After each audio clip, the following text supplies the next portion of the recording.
RAI, Radio Andalucía Información. Nocturno en RAI. Saludos, aquí comienza nuestra edición de viernes de Nocturno en RAI con los programas Encuentros, Cuarto Mundo y Andalucía en Local.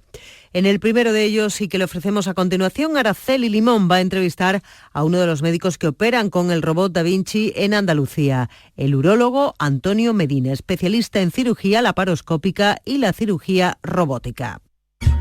Encuentros con Araceli Limón. RAI, Radio Andalucía Información.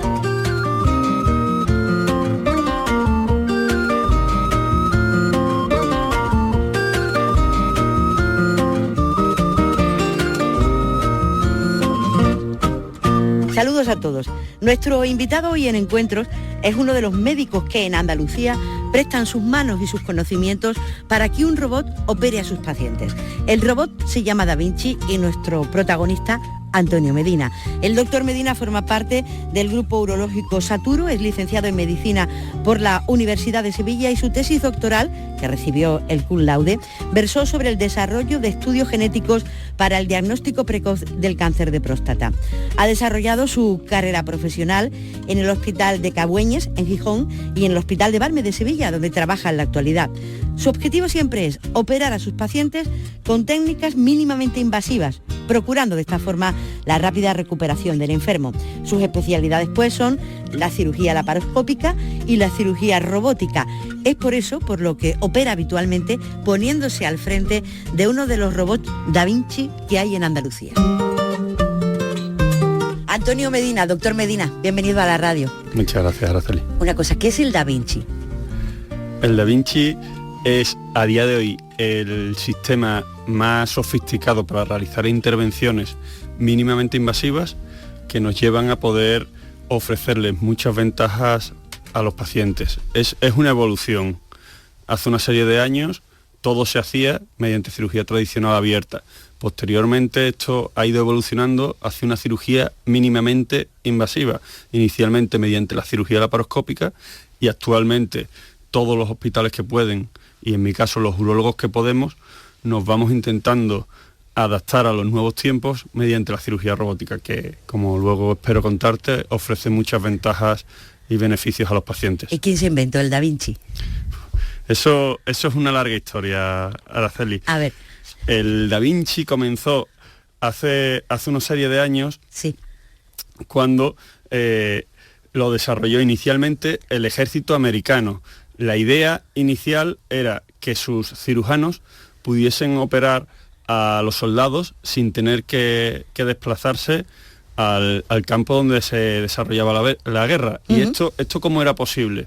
Pues bien, esto es posible ya que el robot se compone fundamentalmente de dos partes. Una son los brazos que se introducen en el abdomen del paciente a través de los cuales vamos a operarlos, y la otra parte es una consola en la que se sienta el cirujano y maneja, digámoslo así, los brazos del robot. Entonces, estos dos componentes no tienen por qué estar juntos. Entonces, la idea del ejército americano era que mientras sus cirujanos podían estar alejados de la guerra en un conflicto bélico, el robot, los brazos podrían introducirse en la cavidad abdominal de los soldados y así evitarse que los soldados tuvieran que ir a la guerra. Ahí empezó todo, ¿no? O sea, se puede operar a muchos kilómetros de distancia. ¿Usted puede operar a alguien que esté en Lugo, por ejemplo? Esa era la idea. No se llegó a fraguar, y bueno, actualmente un quirófano, para que os hagáis a la idea, el robot puede estar, la consola del cirujano está a unos metros de los brazos del robot. Uh-huh. Actualmente se está trabajando mucho, y de hecho ya algunas cirugías se ha intentado hacer a distancia, es complejo, pero se está trabajando en poder realizar cirugías a distancia. O sea, usted está como aquí en la radio, ¿no? Un cristal, el quirófano está ahí y usted está aquí en este lado, sí, más o menos. Siempre suelen estar todos los componentes del robot. Además de esos dos que he comentado, hay una torre, una pantalla a través de la que ven los ayudantes. Uh-huh. Y siempre suelen estar en la misma habitación, pero están a unos metros unos de otros. ¿Y en el quirófano, con el robot, quién está? ¿Quién hay? Usted está en otro lugar, pero ¿quién está en el quirófano con el robot? No, en el quirófano con el robot estamos todos. el que opera está sentado en la consola, que normalmente siempre se encuentra en el mismo quirófano. Después hay un ayudante, siempre se precisa para este tipo de intervenciones, que está al lado del paciente para introducir las pinzas y ayudar en menor medida que la laparoscopia al cirujano que opera, en este caso el urólogo, un personal de enfermería y auxiliares auxiliando la cirugía, digámoslo así, echando material y tal. Se consigue, usted ve lo que está operando mucho más grande en una pantalla, ha dicho, o sea, tiene más precisión, ¿no? Y la máquina no le tiemblan las manos. Sí. Bueno, a usted tampoco le deben de temblar, pero bueno, siempre hay una posibilidad de que le tiemble. Ahí está, digamos, la diferencia, pero sobre todo en que usted lo que está operando lo ve muy grande en una pantalla, no lo ve pequeño como está en el cuerpo humano, ¿no? Exacto. Has comentado algunas de las ventajas, beneficios que ofrece la cirugía laparoscópica, robótica, perdona. Actualmente estos beneficios son innegables. Hace un tiempo podíamos hablar sobre si la cirugía laparoscópica los ofrecía, ¿no? Pero actualmente todos los urólogos que pueden evolucionar, digámoslo así, de la cirugía laparoscópica a la robótica, lo hacen. ¿Cuáles son fundamentalmente estas ventajas? Como bien has dicho, siempre que operamos con el robot, vemos una visión en 3 dimensiones y aumentada por 10. Esto es muy importante. Yo siempre cuando lo explico digo que es como si nos metemos dentro del organismo, prácticamente dentro del órgano que queremos operar. Esto nos da muchas ventajas a la hora de conservar unas estructuras y cortar otras. Otra de las ventajas muy importantes es que los brazos del robot, como hemos comentado anteriormente, están articulados. Para que nos hagamos una idea, nos permiten una rotación de 360 grados, que esa rotación es muy superior a la que nos permite la mano humana. Con otras cirugías tradicionales como la cirugía abierta o la cirugía laparoscópica, jamás podríamos llegar a ángulos con los que llegamos con la cirugía robótica. Otro aspecto es que las tijeras y todos los instrumentos que utilizamos en cirugía robótica son muy chiquititos, son miniaturizados. Entonces podemos ir muy poquito a poco. Eso nos permite ir conservando todas las estructuras que queremos, disminuyendo de forma muy importante los efectos secundarios para los pacientes. Y por último, como ya has dicho, el urólogo que opera sentado y la cámara está fija, por lo que se disminuye y se elimina completamente el temblor, que sí que puede existir en la cirugía laparoscópica. ¿Esto qué hace? Disminuye mucho la fatiga y el cansancio de la persona que está operando, con ello aumenta su concentración. Esto es muy importante, sobre todo en cirugías largas que nos exigen estar muy pendientes y muy concentrados durante todo el proceso. Y esto, al fin y al cabo, ¿quién se beneficia de esto? El paciente. Todos estos beneficios que te acabo de comentar, el paciente disminuye mucho los efectos secundarios de la cirugía, pudiendo realizar cirugías muy completas. ¿Es más difícil o más fácil operar con el robot que a mano? Se puede decir a mano, ¿no? Buena pregunta.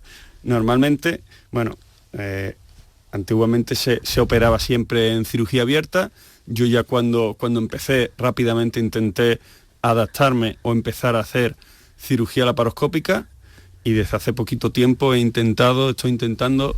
me he adentrado en el mundo de la cirugía robótica. ¿Es más difícil? Yo ya me siento muy cómodo operando la cirugía laparoscópica, por supuesto. Para mí, al principio fue un quebradero de cabeza decir, por con lo cómodo que yo estoy con esta tecnología, ¿por qué voy a intentar adaptarme a la otra? Pero no hay ninguna duda, es el avance de la vida, es la tecnología va avanzando, hay que adaptarse, esto va en beneficio de los pacientes. Yo ahora me siento muy cómodo operando por cirugía laparoscópica y muchas veces lo comento con el doctor Ruibal y el doctor Campanario, que son mis 2 compañeros aquí, y lo hablamos. Pero en el futuro, y espero que no muy lejano, espero sentirme igual o más cómodo, porque los beneficios de la robótica son incuestionables. Usted ha dado la clave, el futuro, que viene después del Da Vinci, porque está marcando perfectamente los plazos cuando se operaba como toda la vida, la cirugía laparoscópica, y ahora la cirugía quirúrgica a través de la cirugía a través de la robótica. Detrás de todo esto, doctor Medina, ¿qué es lo que viene? Pues mira, como hemos comentado anteriormente, ya se han intentado o se han realizado algunas cirugías a distancia. Bueno, esto es bastante complejo. Desde mi punto de vista, en no mucho tiempo, lo que sí que va a ser una realidad, y me consta que hay alguna empresa que a día de hoy ya tiene bastante avanzado el proceso, es que mientras nosotros estamos realizando una cirugía en cualquier punto de España, pongamos Sevilla, puede haber otra persona en otro punto supervisando esa cirugía. Es decir, yo estoy operando, hay un experto en otro lado con una tecnología adaptada y en algún punto de la cirugía que es muy complejo o que nos cuesta superarlo, los mandos del robot los coja la otra persona que está con la tecnología adecuada en otro punto, supere ese paso dificultoso de la cirugía y, digamos, nos devuelva los mandos del robot. ¿Operando a 4 manos? Operando a 4 manos, con una ayuda externa. ¿Cuál es la dificultad? Eso de momento no ha llegado. ¿Cuál es la dificultad?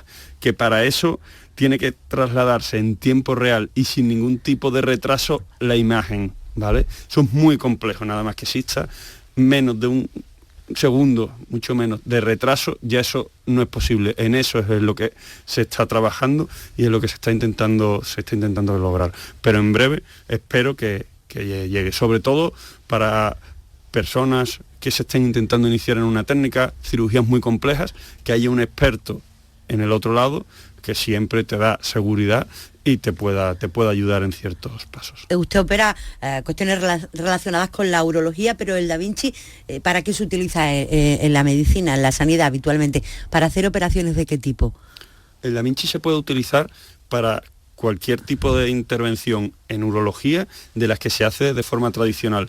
Actualmente en la sanidad lo utilizamos los urólogos, lo utilizan los ginecólogos, los cirujanos generales. Desde hace un tiempo se han metido los cirujanos torácicos. Quiero decir, es un mundo que está avanzando y muchas especialidades se van a ir sumando porque yo creo que ya es imparable. Hombre, entonces, ¿qué dicen los cirujanos más antiguos, los viejos, cuando lo ven? Bueno, inicialmente como a todos, ¿eh? A mí pero también me impresionó. Para mí fue un paso muy importante el empezar a operar con cirugía robótica. Sí, muchos de ellos pues reconocen sus que profesores de la facultad, es un paso. ¿Qué dicen cuando lo ven? Bueno, algunos no les gusta adaptarse, otros dicen que ya no es su momento y bueno, tengo algún compañero que considera que es el futuro y a pesar de que ya tiene una edad, no es que sea mayor, pero bueno, ya tiene una edad pero se ha sumado a esto. Uh-huh. ¿Se ofenderá el robot si le decimos a los oyentes que se parece a Eduardo Manos Tijeras? Es más o menos una cosa así, ¿no? Sí. Pues hay que explicarlo por la radio, hay que se hagan una idea, o sea, uno se tumba en la camilla y ¿qué se ve venir? El robot es muy importante, pero más importante que el robot, como has dicho Eduardo Manos Tijeras, lo importante es la persona que lo está manejando en la consola. Un robot sin un urólogo, un cirujano, un ginecólogo, una persona experta a los mandos no sirve para absolutamente nada. Yeah. Entonces, más que quiero operarme con un robot, que por supuesto es muy importante y hay que sacarle el jugo, es mucho más importante la persona que está a los mandos de ese robot. Si tenemos un profesional, sea de la especialidad que sea, experto a los mandos, siempre va a hacer cirugías complejas con mínimas o ninguna complicación, que de hecho es de lo que se trata, la seguridad para el paciente. ¿Y los pacientes qué dicen? Cuando usted le dice a un paciente que lo va a operar un robot, bueno, que lo va a operar usted, pero con un robot, la gente confía, desconfía, ¿qué le dice? Pues mira, la gran mayoría de los pacientes, como debe de ser así, ya vienen muy informados. Ya. Ellos ya te preguntan qué es el robot, ellos ya han mirado. Hay algún paciente que no se fía del robot, pero algún paciente me ha dicho, no me fío del robot, al final se ha acabado operando y me ha dicho, doctor Medina, es lo mejor que he hecho operarme con el robot, porque ahora estoy perfecto, no tengo ningún tipo de secuelas, no tengo ningún problema después de la intervención. Pero sí es verdad, muchos pacientes vienen preguntando, hay que explicarles, hay que dedicarles tiempo. Y bueno, y después, por supuesto, el paciente es el que tiene que decidir. Mire, le estoy escuchando y estoy pensando que detrás de todo eso que usted está contando, también hay un poquito de filosofía, ¿no? Porque siempre se va a intervenir de la forma más invasiva posible. La laparoscopia fue el primer paso, fue utilizar, digamos, agujeros pequeños, en muchos casos los propios agujeros que tiene el cuerpo humano. Ahora el robot, eso, como usted dice, pues elimina riesgos, pero también las heridas son más pequeñas, los pacientes se recuperan antes, están menos tiempos hospitalizados, las intervenciones no son tan agresivas. Ahí hay una filosofía, aparte de un avance de la medicina, ¿no? Sí, siempre se tiende a ir minimizando riesgos. Pasamos de la cirugía tradicional a la cirugía laparoscópica y actualmente a la cirugía robótica. Las incisiones en cirugía laparoscópica y robóticas son prácticamente iguales. Eso no cambia. ¿Qué cambia? La precisión y la seguridad con la que puedes hacer una cirugía. Cuando estás operando con cirugía robótica, puedes conservarle a pacientes estructuras que por cirugía laparoscópica no ves. Entonces eso conlleva unas secuelas mucho menores o inexistentes en el futuro del paciente. De eso es de lo que se trata, de dar una vuelta de tuerca más. Ya hemos conseguido con la cirugía laparoscópica unas incisiones muy chiquititas que prácticamente son inexistentes y que el paciente casi ni las ve en el postoperatorio, una estancia hospitalaria muy corta, que el paciente no tenga dolor. Todo eso se mantiene con la cirugía robótica, que hemos conseguido disminuir de forma muy importante las posibles complicaciones, que de eso es de lo que se trata. Claro, ¿cómo fue la primera vez que operó usted con el Da Vinci, se acuerda? Sí, por supuesto. Pues bueno, además de... ¿Fue más emocionante que el primer día que operó sin medios, vamos, con los medios tradicionales? Cuando debutó usted en el quirófano, ¿fue más emocionante que cuando cogió el robot o qué? ¿Cómo lo recuerda? Cuéntemelo. Pues mira, si le soy sincera, recuerdo las dos cosas con mucho cariño, las dos intervenciones. La primera vez que yo operé fue una próstata por cirugía laparoscópica, fue en Pontevedra, donde realicé mi formación con el doctor Ruibal, con el que ahora trabajo aquí, y sinceramente yo era mucho más joven y en ese momento mi ilusión era aprender a hacer cirugía laparoscópica y para mí fue pues un paso muy importante. Lo recuerdo perfectamente hace ya muchos años, pero como si fuera hoy. El tema del robot ha sido distinto, ya me ha cogido con otra edad, mucho más maduro y supuso una gran ilusión y mucha responsabilidad, pero sobre todo me ha variado de forma completa la forma de ver la cirugía, porque he visto estructuras una vez que he empezado a operar con el robot que jamás había podido ver ni por cirugía abierta ni por cirugía laparoscópica. ¿Por qué? Por lo que te comentaba antes. Me meto dentro del órgano prácticamente. Puedo conservar estructuras que jamás habíamos visto. El paciente se beneficia de todo eso y la verdad que eso es una gran alegría. ¿Cómo es una próstata en tamaño real? Una próstata pues se suele comparar con una castaña. ¿Y cómo la ve usted? Va creciendo a medida de que cumplimos años, ¿vale? Pero... ¿Y usted cómo la ve en la pantalla? Si te acercas mucho, muy aumentada, por 10. Claro, ahí está. Entonces, no es la próstata lo que tenemos que ver aumentado, son los pequeños vasitos, que esos hay que conservarlos junto con otras estructuras para disminuir las dos secuelas más frecuentes de esta cirugía, que son que el paciente se mee después de hacerla y que el paciente no pueda mantener erecciones y por lo tanto no pueda mantener relaciones posteriormente a la cirugía. Estas dos secuelas se disminuyen de forma muy importante con respecto a la cirugía abierta y a la cirugía laparoscópica, por una sencilla razón, porque podemos conservarles siempre que esté indicado, porque depende mucho del tipo de tumor que tenga el paciente, muchas estructuras que sin las ventajas del robot sería imposible. Eso no es un asunto baladí, ni uno ni el otro. No, para nada. Hay muchos pacientes que vienen después de operarse, doctor, tengo este problema, ¿cómo podemos solucionarlo? Bueno, se buscan soluciones, pero quizás en ese momento ya es un poco tarde. Entonces, un paciente que se mee, digámoslo así, después de operarlo, pues es no pueda mantener relaciones sexuales. Si estamos pensando, siempre se une la palabra próstata con personas mayores, pero bueno, también hay mucha gente joven, relativamente joven, que tiene el problema, que se opera y que bueno, que eso le cambia muchísimo la vida. El Da Vinci está en la sanidad pública, el Da Vinci está también en la sanidad privada y imagino, doctor Medina, que además hay una historia empresarial también, ¿no? porque de todo esto está muy bien, pero ahí hay un riesgo. Usted hizo una sociedad con otros 2 médicos, se lanzaron porque vieron que era rentable, porque vieron que era bueno o porque vieron las 2 cosas juntas. Pues mira, para mí esto es mucho más que todo eso, te voy a ser sincero. Tengo que remontarme muchos años atrás para haber podido formar este proyecto. Cuando yo, como te he comentado, yo hice mi residencia en Asturias, es decir, mi formación como urólogo, ¿sí? Y allí por ciertas circunstancias no tenía la posibilidad de formarme en cirugía laparoscópica, que era lo que yo quería en ese momento y era una ilusión que yo tenía. Entonces le di muchas vueltas, sí, a ver cómo podía yo empezar a formarme para hacer cirugía laparoscópica. Sí. Y a través de del que hoy es uno de mis grandes amigos, el doctor Javier Casas, me habló de que me fuera a rotar a Pontevedra. Los residentes tienen posibilidad de irse a rotar, es decir, a formarse en una determinada técnica, si en su hospital no se pueden formar en ella.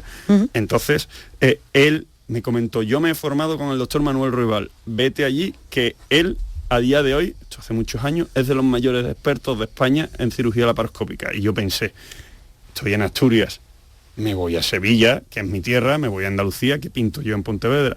Pero la verdad que como en ese momento me movía más mis ganas de formarme en cirugía laparoscópica que otra cosa, no me lo pensé mucho y me planté en Pontevedra. Fueron 6 meses maravillosos en los que hicimos muchísimas cirugías.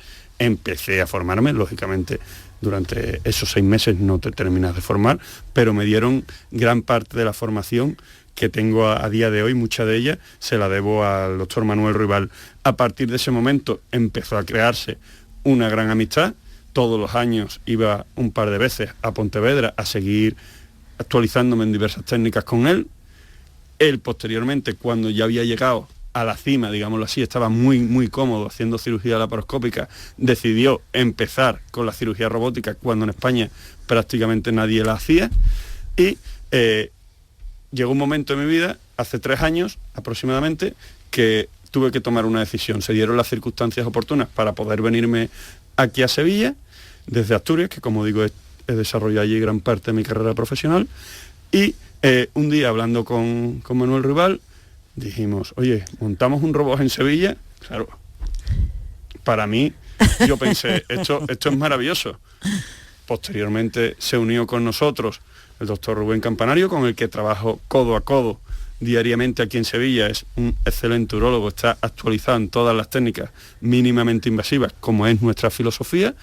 Entonces se han dado todas las circunstancias. Es decir, trabajo con el que fue mi maestro, el doctor Manuel Ruibal, con Rubén Campanario, puedo manejar el robot, que es el siguiente paso a la cirugía laparoscópica, y encima en mi ciudad.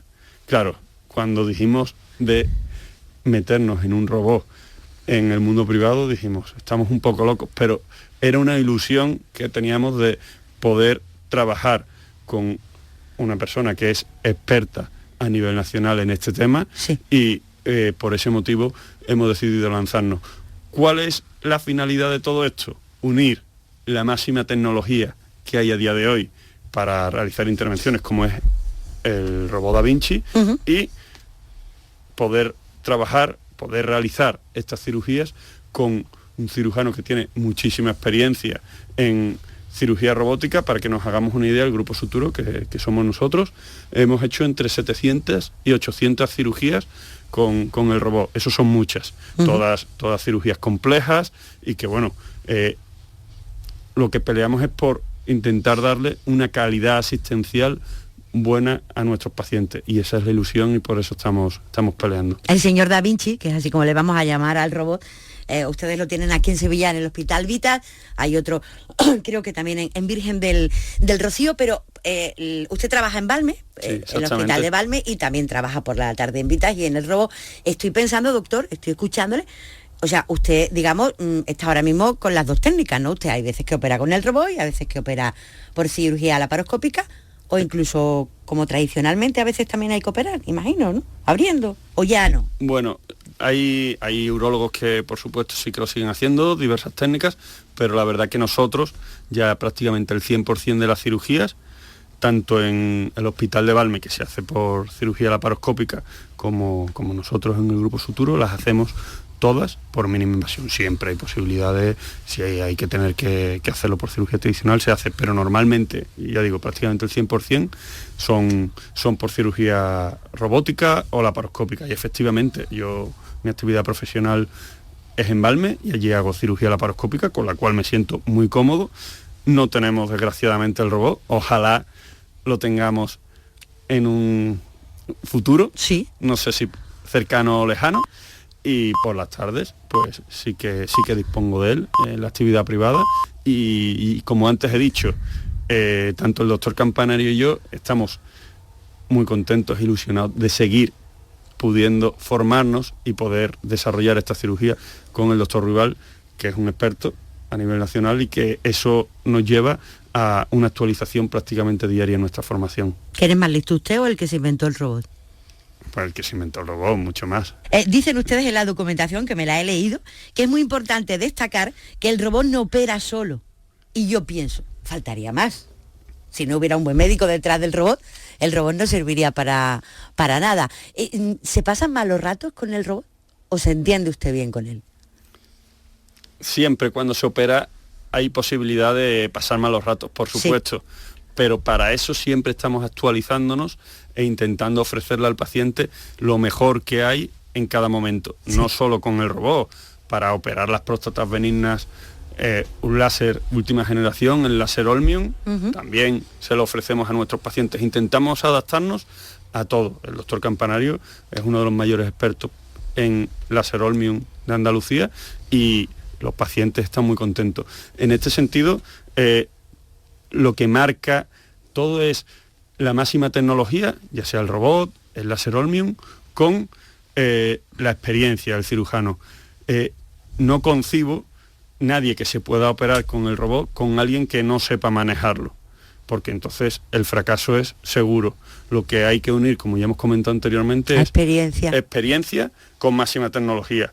Ese es para mí el aspecto que más influye en el éxito de la cirugía. Uh-huh. Por lo tanto, es importante que el cirujano maneje el robot, porque el robot hay que tener claro que no opera solo, únicamente transmite los movimientos que usted le ordena. Pero escúcheme, miren, en ese camino, doctor Medina, van ustedes de la mano de los ingenieros, ¿no? Porque la medicina va y alguien tiene que...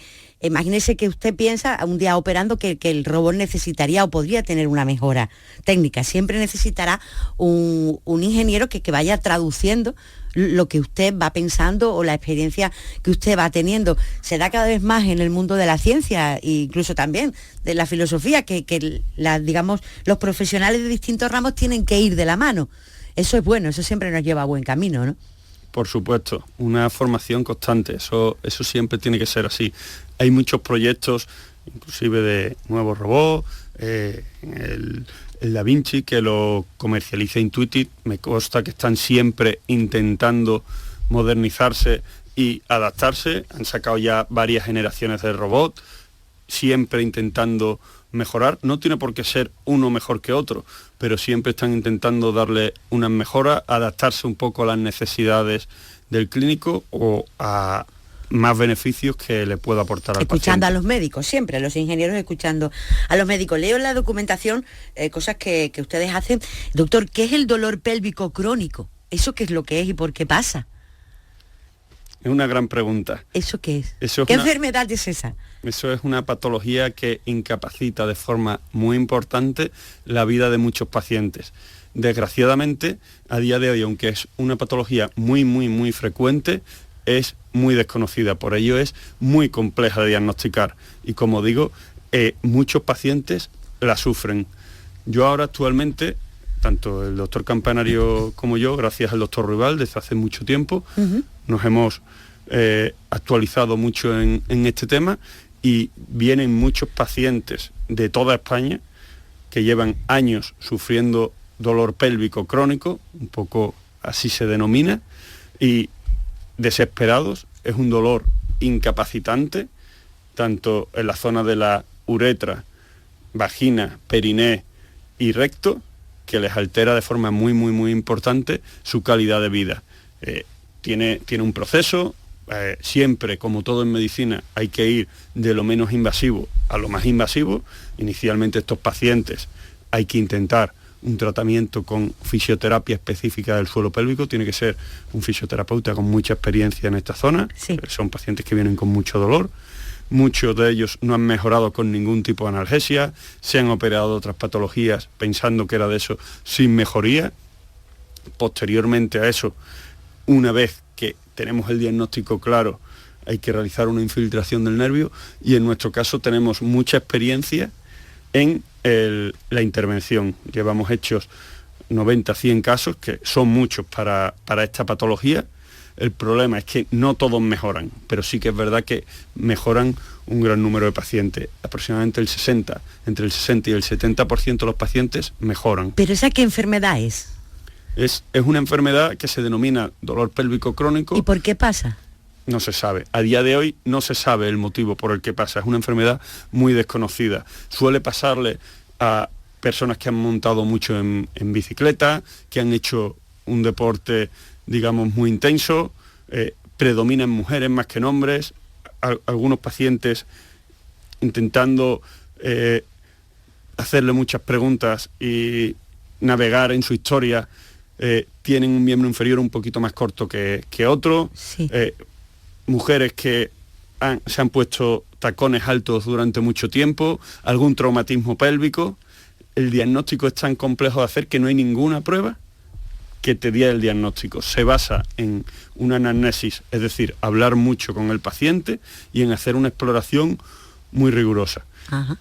Con eso tienes hecho prácticamente el diagnóstico. El problema es que es difícil darles una mejoría. ¿Y cuando ustedes operan con el robot lo que hacen es liberar algún nervio o algo? Exactamente, liberar el nervio pudendo. Cuando tenemos la sospecha del que está afectado y no ha mejorado con fisioterapia ni con tratamiento médico, el siguiente paso, si queremos intentar mejorarlo, sabiendo las expectativas y bueno, explicándole al paciente de forma clara y sincera lo que podemos esperar de la cirugía, es la intervención. Se liberan por completo ambos nervios y bueno, muchos de los pacientes mejoran y la verdad que recuperan por completo su vida. Qué Sí, cosa, es ¿verdad? una satisfacción. Qué cosa tan, Sí. tan extraña. Además no tiene ningún origen. Claro, pero bueno, como muchas enfermedades en medicina, muchas de ellas son idiopáticas, es decir, no se sabe por qué se producen. Hay que dar tanto. ¿Usted siempre quiso ser médico? Pues mira, bueno, yo vengo de una familia de médicos, mi padre es médico, Sí. entonces bueno, quizás lo he visto en casa, entonces puede ser que eso me haya llamado, pero cuando estás estudiando, tienes posibilidad de elegir alguna que otra carrera, pues dentro de todas las que tenía posibilidad de elegir, que siempre en medicina te exigen una nota alta, ahora mismo está altísima. Sí. Es Eso es bueno. Es malo. realmente, pues depende cómo lo mire. La verdad que no soy yo quien para pronunciarme de Pero forma tendrá clara una opinión, ¿no? sobre ese tema. Pero bueno que estén las notas tan altas, lo mismo estamos exigiéndole demasiado a chavales tan jóvenes que se tienen que quedar fuera porque durante la facultad no les ha llegado y a lo mejor ellos... Las vocaciones, que se queden fuera las vocaciones. Exactamente. Eso es lo que... Y gente que hay otros que han estudiado mucho, pues entren. No lo sé, la verdad. Uh-huh. Digamos, la medicina llegó, le dejó satisfecho, es decir, era lo que esperaba cuando era joven y cuando veía que su padre era médico y usted pensaba estudiar, pensaba que era eso, es mejor de lo que usted pensaba, no le gustó tanto el mundo de la medicina, le digo en general, ser médico. Sí, ¿Cumplió sus expectativas? si le digo la verdad, ahora no sería otra cosa. Soy súper feliz haciendo lo que hago. Mi trabajo me apasiona y es verdad que estudiamos medicina, pero yo ya dentro de la medicina me he adentrado, he profundizado en el mundo de la urología y ahora no me imagino haciendo otra cosa. Y dentro de la urología, digamos que me he subespecializado en la mínima invasión, temas de cánceres, próstata, que bueno, está a día de hoy muy en boca. Ajá. Entonces, sinceramente, no sé si ha superado todas mis expectativas, pero soy muy feliz y no me imagino haciendo otra cosa. ¿Hay muchas mujeres urólogas? Hay muchas mujeres dentro de la medicina y cada vez más, por lo tanto, cada vez hay más mujeres dentro dentro de la urología. Y bueno, es una especialidad que antes era de hombres y para hombres, pero ahora ya no. Ahora ya todo ha cambiado y la compartimos perfectamente. No, le digo por el tema el que trata, verá, no por otra cosa, ¿no? Cada vez más urólogas y es bueno. Claro que sí. Una cosa, usted está contando en el programa que desde que estaba haciendo su residencia se interesó mucho por la cirugía laparoscópica, por esas intervenciones quirúrgicas que no eran invasivas, pero leí que usted es doctor cum laude por el desarrollo de estudios genéticos para el diagnóstico precoz del cáncer de próstata. Doctor Medina, aquí viene la pregunta del millón. ¿El cáncer se hereda? En muchos casos sí. Tiene un componente genético muy importante. De hecho, a día de hoy, un gran número de tumores son hereditarios. Para que nos hagamos una idea, entre el 5 y el 10% de todos los cánceres son hereditarios e influyen tanto los antecedentes familiares como los factores genéticos de cada persona. Un ejemplo muy claro son los tumores ginecológicos, como la mama y el ovario, o en el aparato digestivo el colon, y en lo que a mi especialidad respecta, la urología, el cáncer de próstata. En este sentido, el asesoramiento genético, que ya ha llegado para quedarse, sin ningún tipo de duda, nos va a permitir que pacientes con cánceres familiares, realizándoles una prueba muy simple como es una analítica, que no es nada invasiva, valorar las posibilidades que tienen de heredar determinados tipos de tumores. En estos casos, y en los que sea necesario, se le va a hacer un seguimiento adecuado de forma muy estricta a estos pacientes con la finalidad de llegar a un diagnóstico de forma muy temprana. Esto le va a producir muchos beneficios a los pacientes, porque digámoslo así, que vamos a hacer una medicina personalizada, individualizando cada paciente, tratándolo en el momento más adecuado para que ese cáncer no se nos vaya. Entonces, en el caso de cáncer de próstata, cuando un paciente tiene un familiar directo que lo ha padecido, aumenta mucho su riesgo de poder tener cáncer. Pero un cáncer es una mutación, la célula se va reproduciendo y en algún momento ya la reproducción no es correcta, se desvía la reproducción y la tragedia. ¿Eso cómo se puede heredar? ¿Eso cómo se puede transmitir? Bueno, la genética es... Eso no es el color de los ojos, ni el color del pelo.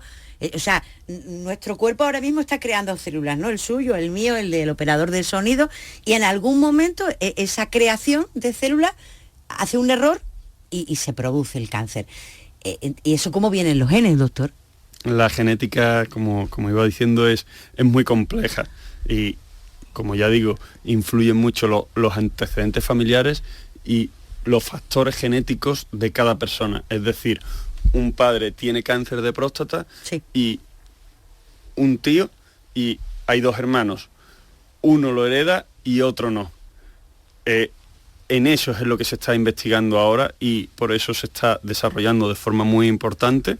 De hecho, nosotros lo vamos a hacer en el Grupo Suturo, sí, lo tenemos muy avanzado, el asesoramiento genético para nuestros pacientes, que creo que les podemos ocasionar mucho beneficio. Una familia con tumores ginecológicos, urológicos, digestivos, podemos hacer un árbol genealógico de la familia y ver las probabilidades que tiene cada uno de ellos de desarrollar un tipo u otro de tumor. Claro, sobre todo para, como usted decía, la detección precoz, ¿no? que es fundamental.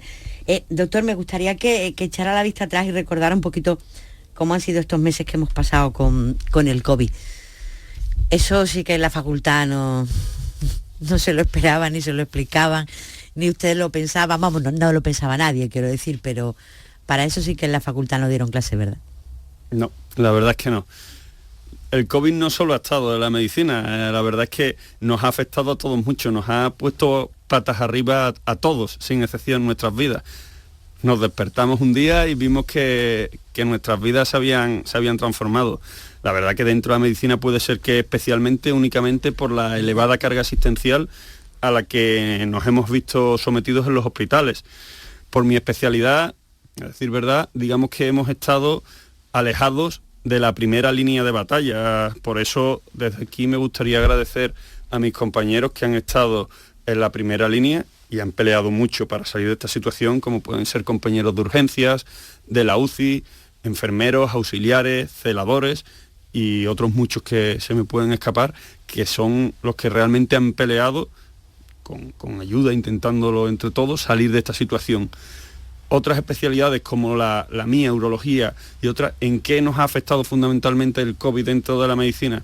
En las listas de espera. Claro. Se han disparado, sobre todo a raíz de la primera ola, que nos cogió a todos pues sin saber qué hacer, y que todos los recursos, como es lógico en ese momento, había que destinarlos a salvar el COVID. Uh-huh. ¿Qué hemos hecho después? Y creo que en ese sentido, entre todos, en el Hospital de Valme, por ejemplo, creo que hemos actuado muy bien, con un gran esfuerzo. Esas listas de espera, en gran parte, han descendido y los pacientes a día de hoy pueden ser atendidos de una forma rápida y con calidad. Me interesa su opinión como médico, pero como usted ha reconocido, no haber estado en primera línea, ¿no?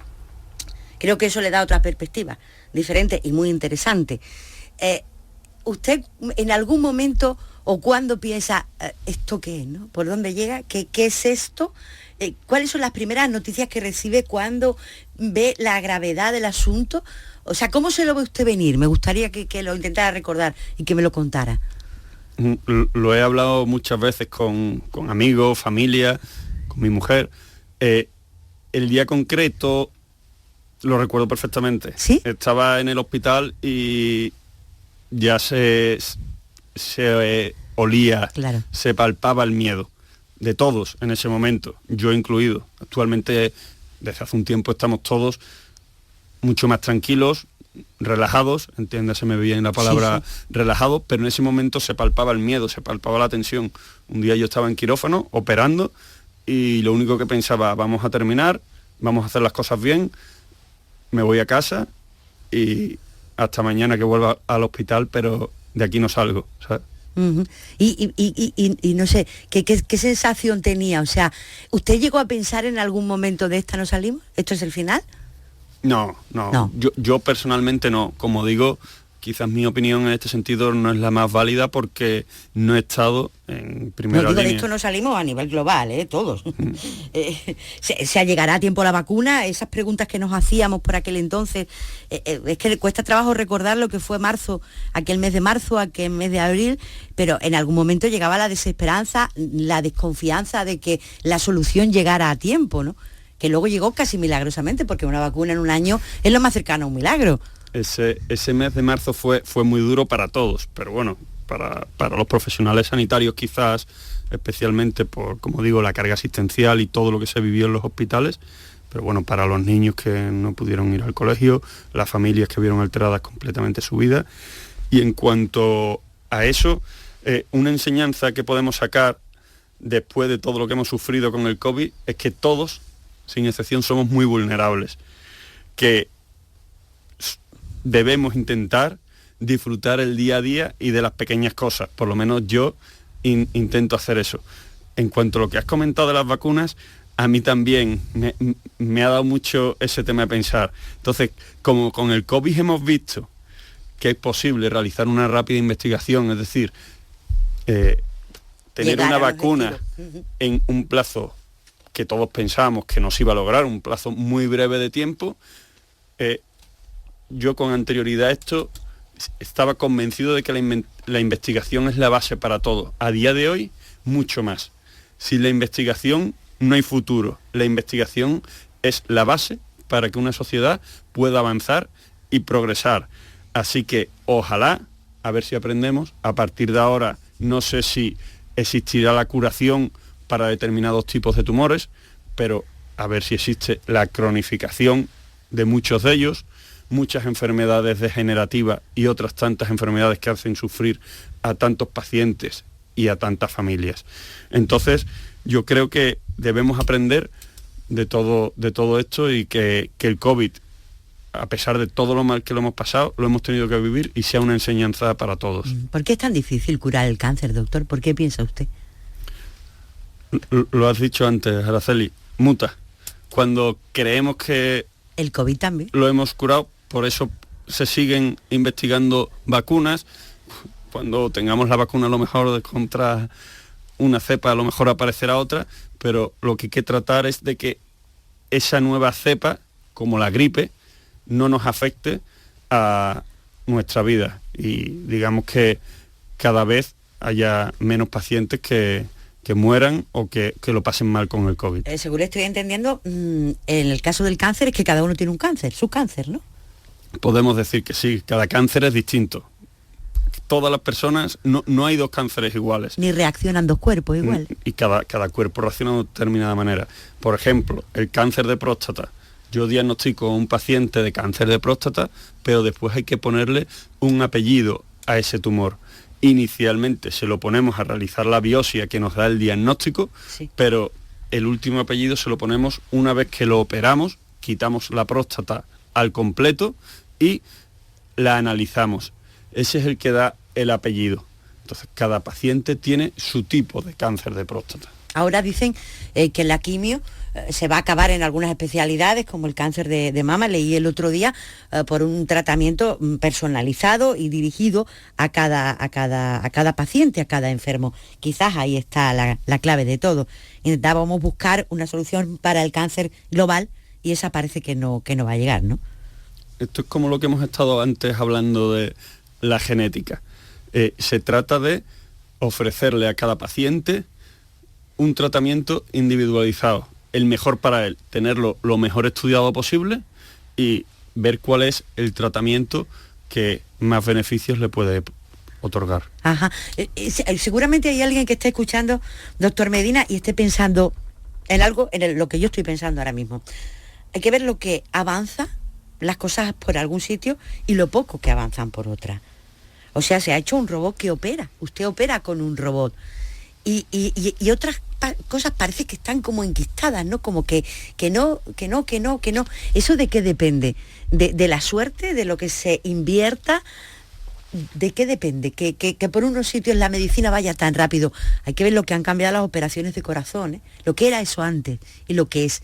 Y en otros, no, parece que la puerta no se abre. ¿Eso es por qué? ¿Hay alguna explicación? La explicación seguramente sea muy larga y hay muchas aristas dentro de todo. Hay la base, como he dicho antes, es la investigación. Para que una investigación se desarrolle, detrás tiene que haber una inversión.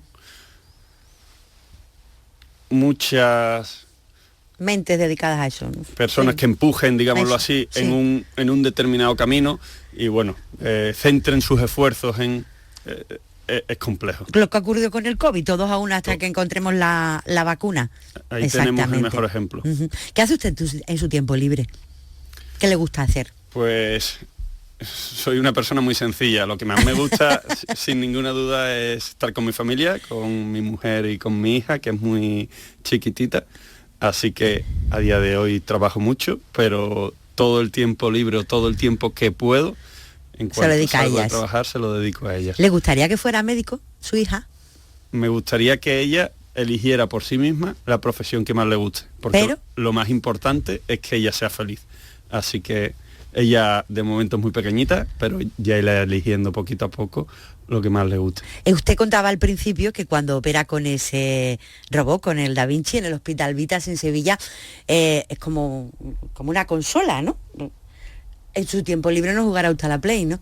No. No querrá ver usted una consola ni nada que se le parezca, ¿no?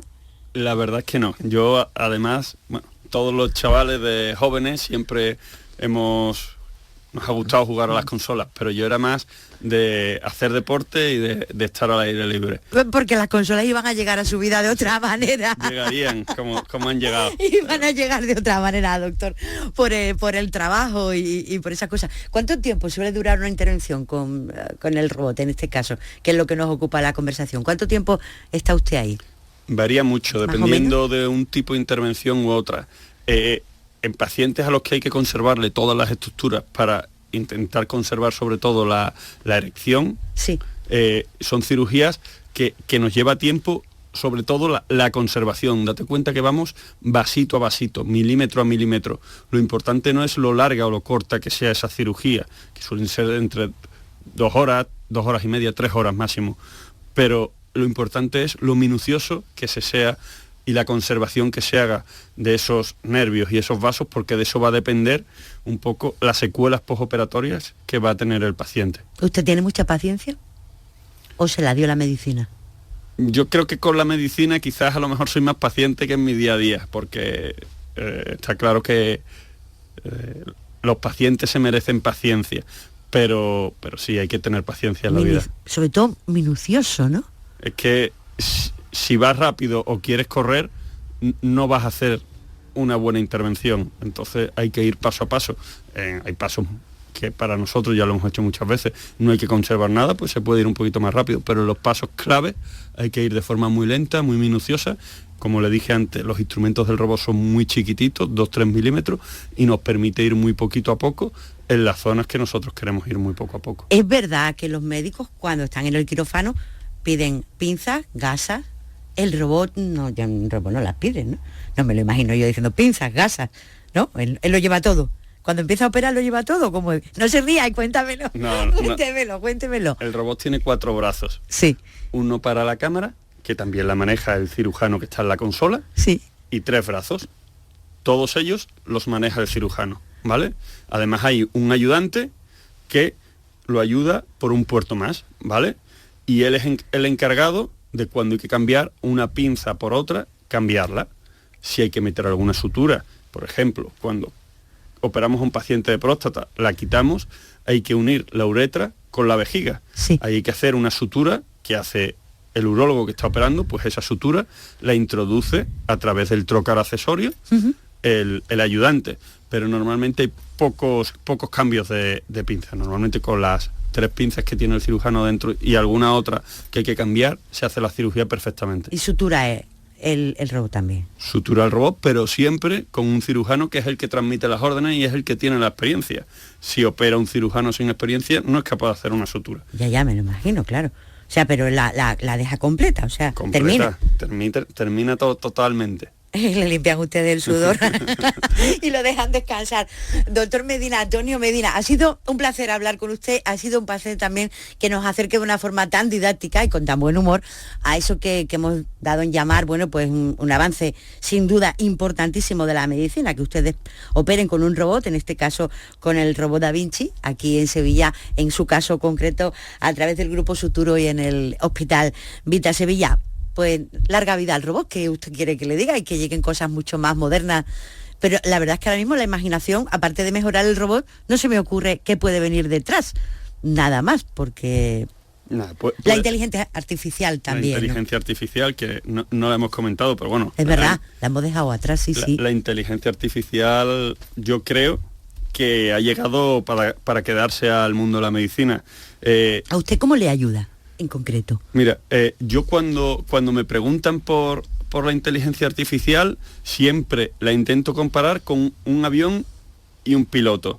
Hoy en día los aviones están perfectamente preparados para que durante el vuelo lo realicen de forma prácticamente automática. Por supuesto, siempre tienen sentado, vigilando, un piloto para cualquier tipo de incidencia que pueda surgir. Pues en la medicina es prácticamente igual.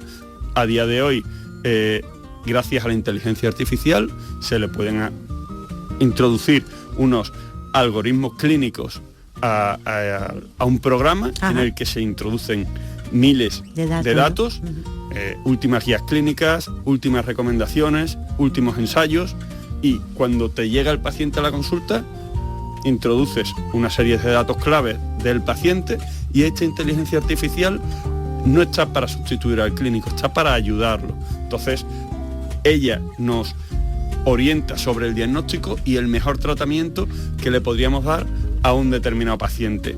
Entonces, ¿qué conseguimos con todo esto? Minimizar la probabilidad de error que, como todo humano, siempre tenemos los médicos.